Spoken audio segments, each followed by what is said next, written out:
Gravando pela terceira vez mais uma aula aqui pro meu canal. Me chamo Caio Esper, sejam muito bem-vindos. Já tinha gravado duas aulas, só que vocês não merecem coisa que não é perfeita. Então eu regravei ela e bora lá, tá? A primeira áudio tinha ficado meio zoado e. Mas vamos lá, vamos lá. É o seguinte: essa aula daqui é sobre eletrocardiograma, tá? Deixa eu te explicar. Antes disso, né? Deixa o seu like. Larga de ser mesquinho, larga de ser chato, tá? Só descer a página aí e clicar nesse like. Ah, e se inscreva no canal também, tá? Você sabia que 70% das pessoas que assistem meus vídeos não são inscritas? Então, vamos mudar isso, se inscreva no canal, tá? É o seguinte, eletrocardiograma. O que acontece? Vou dar um panorama para você desse exame. Lembra da minha aula? Já dei 4 aulas de cardio aqui. 4 ou 3, não me lembro. Mas teve uma aula da excitação. Né? Tem uma aula da parte mecânica da contração, mas tem uma aula da excitação, que eu preciso excitar o músculo para contrair, tá? Lembra o quê? Que a excitação, né, eu vou excitar o músculo, ele começa no nó sinusal. Calma aí. Então, vai chegar o estímulo no nó sinusal. O estímulo vai do nó sinusal para o átrio e depois para o ventrículo, para contrair eles. Tá. Só que, o que a gente descobriu? Né? Que o povo descobriu? A gente não.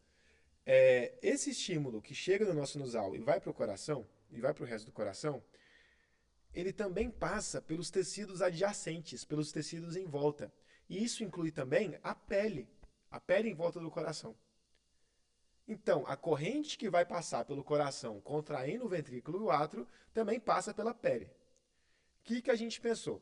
Olha só, se essa corrente que passa pelo coração passa pela pele, se eu colocar um voltímetro, lembra da aula de física? Um voltímetro, um eletrodo aqui no seu peito, você vai conseguir medir essa corrente.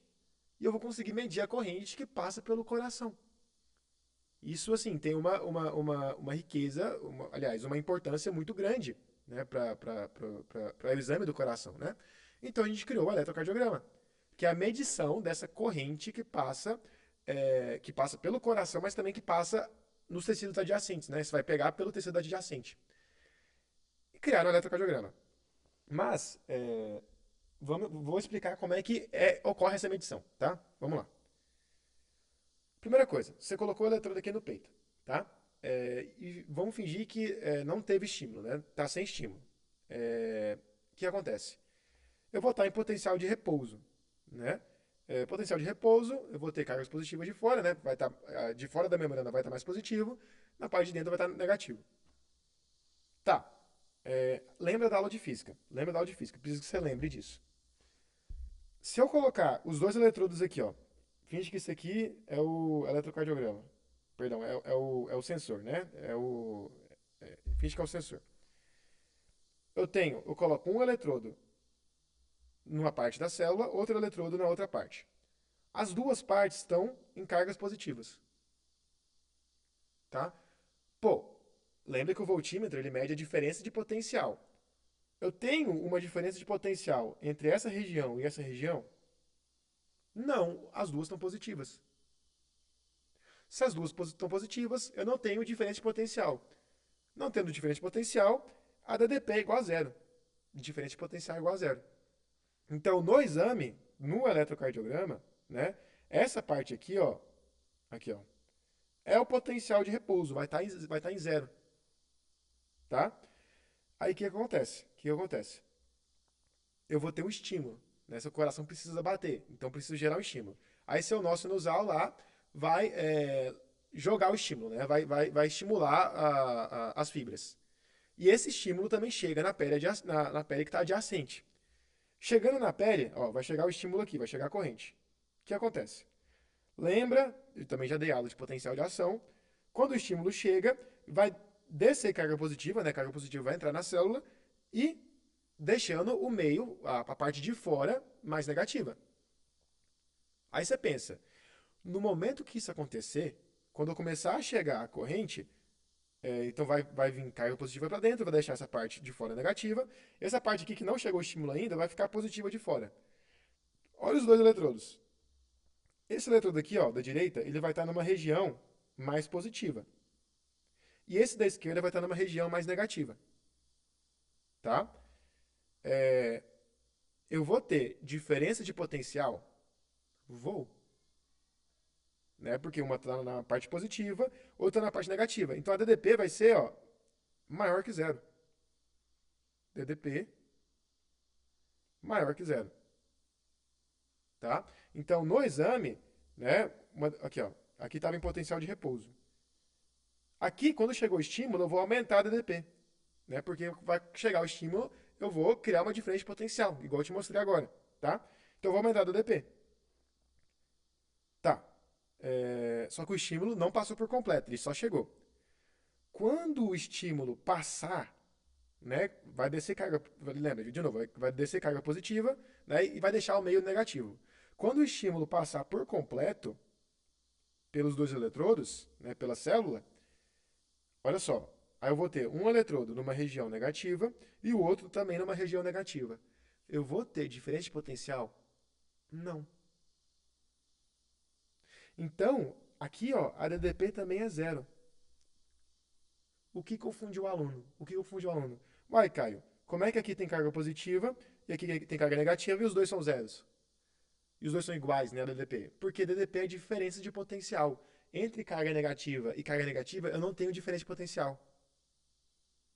Entendeu? Né?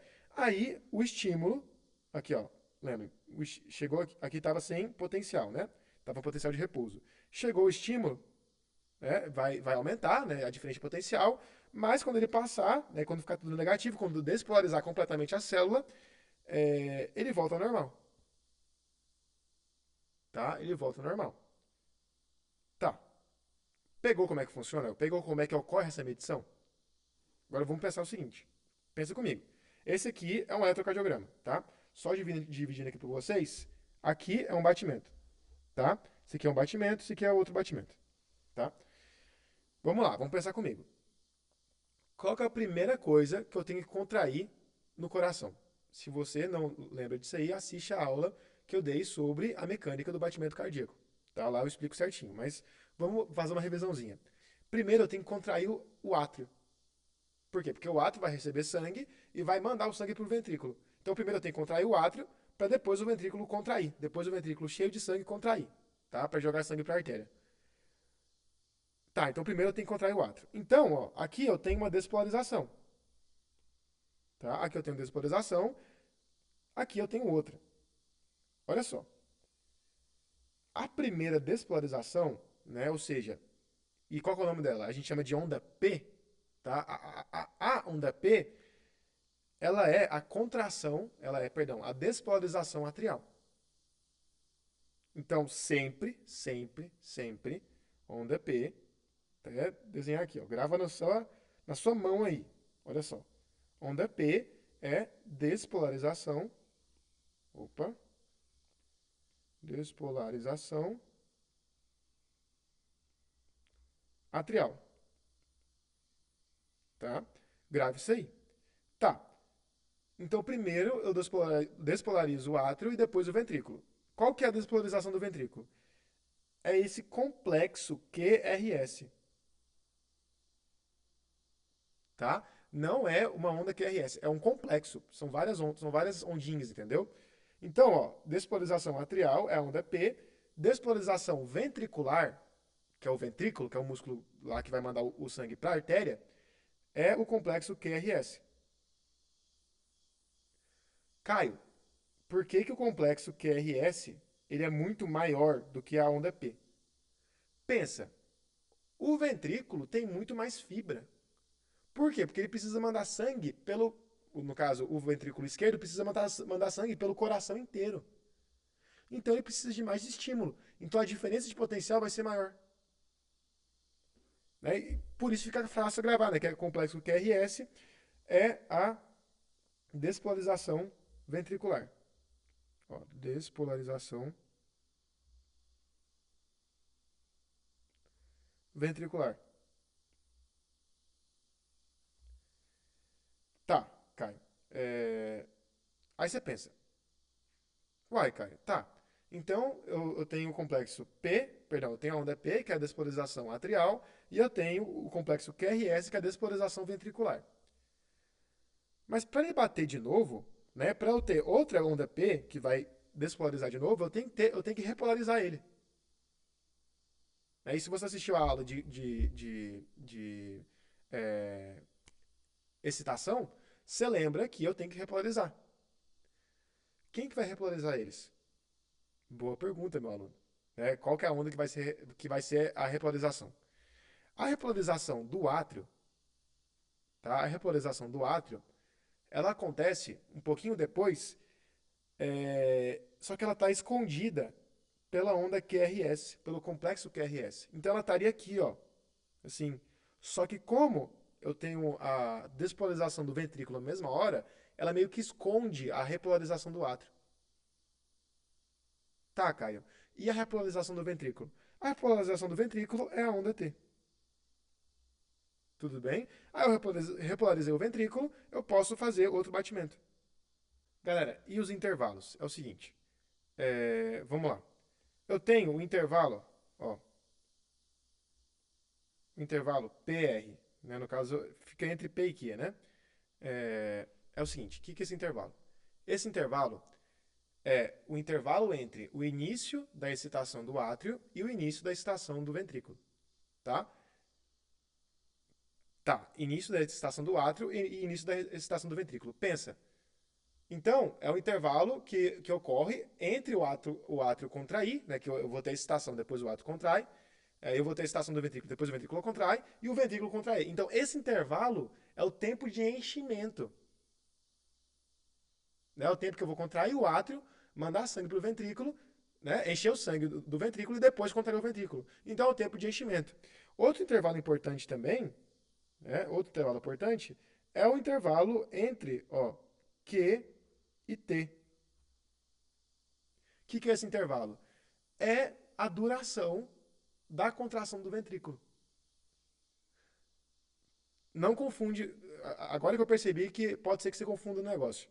Isso aqui, ó, não é que a contração dura esse tanto, não. Isso aqui não é um gráfico de contração, é um gráfico de excitação. É o estímulo chegando. Mas lembra que o estímulo chegou, aí que ele vai se contrair. Né? A contração do ventrículo dura isso aqui, ó. Entendeu? Entendeu essa parte? Galera, é isso, tá? É isso que eu queria falar nessa aula, tá? Se gostou, deixa o like, se inscreva no canal se não for inscrito, me siga no Instagram, @espercaio, lá eu também posto conteúdo e posto atualizações sobre o canal. E fiquem com Deus.